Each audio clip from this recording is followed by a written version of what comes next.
এইখানে একটি ইটের ভাটা আছে।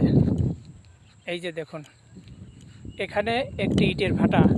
এই যে এই মেশিনটা দেখতে পাচ্ছেন, এই মেশিনে কাদা মাখানো হয়। ইট কাটার জন্য এই মেশিনে কাদা মাখানো হয়। কাদা মাখানোর মেশিন, এর ভিতরে মাটি দিলে এই যন্ত্রটা ঘোরে।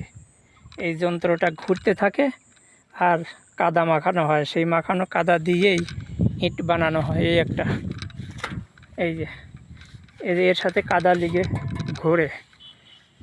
এই ফসলি জমিতে এই ইটের ভাটা বানানো হয়েছে। কত যে ফসলের জমি নষ্ট হয়েছে পুরাটাই। এই যে পুরো ফাঁকা অঞ্চলটা দেখা যাচ্ছে না, ইট ভাটার মালিক এই জায়গাটা ব্লক করে নিয়ে, দখল করে নিয়ে এই ইট ভাটার কাজে ব্যবহার করে। এটা কিন্তু আমাদের মানবতার জন্য, আমাদের দেশের জন্য, মানবতার জন্য না, দেশের অর্থকরী বিষয়ে আমাদের অনেক ক্ষতি। যদি এখানে ফসল হতো তাহলে এই ফসল আমাদের দেশের মানুষের কাজে লাগতো। ইট ভাটা অন্যখানেও করা যেত।